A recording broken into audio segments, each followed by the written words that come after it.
বিসমিল্লাহির রহমানির রহিম। বাংলাদেশ জামাত ইসলামী লক্ষ্মীপুর জেলা কর্তৃক আয়োজিত আজকের এই বিশাল জনসমাবেশের মাননীয় সভাপতি, জেলা জামাতের সম্মানিত আমির জনাব মাস্টার রুহুল আমিন ভূঁইয়া, আজকের এই মহাসমাবেশের সম্মানিত প্রধান অতিথি, বাংলাদেশের মজলুম জননেতা, বাংলাদেশ জামাতে ইসলামীর সংগ্রামী আমির জনাব ডাক্তার শফিকুর রহমান সহ মঞ্চে উপবিষ্ট নেতৃবৃন্দ এবং আমার সামনে উপস্থিত লক্ষ্মীপুরবাসী, আপনারা সবাই লক্ষ্মীপুর জেলা বিএনপির পক্ষ থেকে আমাদের সালাম এবং সংগ্রামী শুভেচ্ছা গ্রহণ করুন।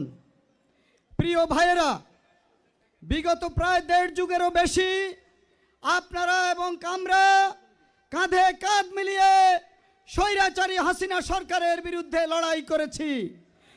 এই দীর্ঘ লড়াইয়ে আমাদের সহস্রাধিক নেতাকর্মীকে গুম করা হয়েছে, হাজার হাজার নেতাকর্মীকে হত্যা করা হয়েছে।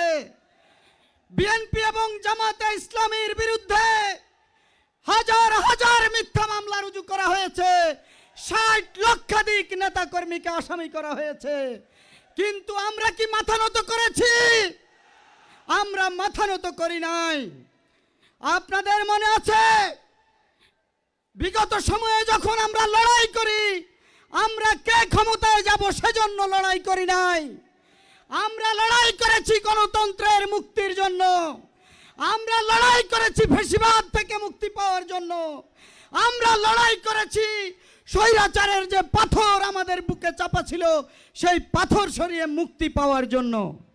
তাই আমি আজকের এই সমাবেশে বলতে চাই, আমরা বিভিন্ন রাজনৈতিক দল করি, আমাদের আদর্শ ভিন্ন থাকতে পারে, কিন্তু ফ্যাসিবাদ যাতে আর কখনো বাংলাদেশের মাটিতে মাথা উঁচু করে দাঁড়াতে না পারে, স্বৈরাচার যাতে এই বাংলাদেশে আর কখনো ফিরে আসতে না পারে, সেই জন্য আমরা ঐক্যবদ্ধ থাকব, এই প্রত্যয় ঘোষণা করে আমি আমার শুভেচ্ছা বক্তব্য শেষ করছি। আসসালামু আলাইকুম।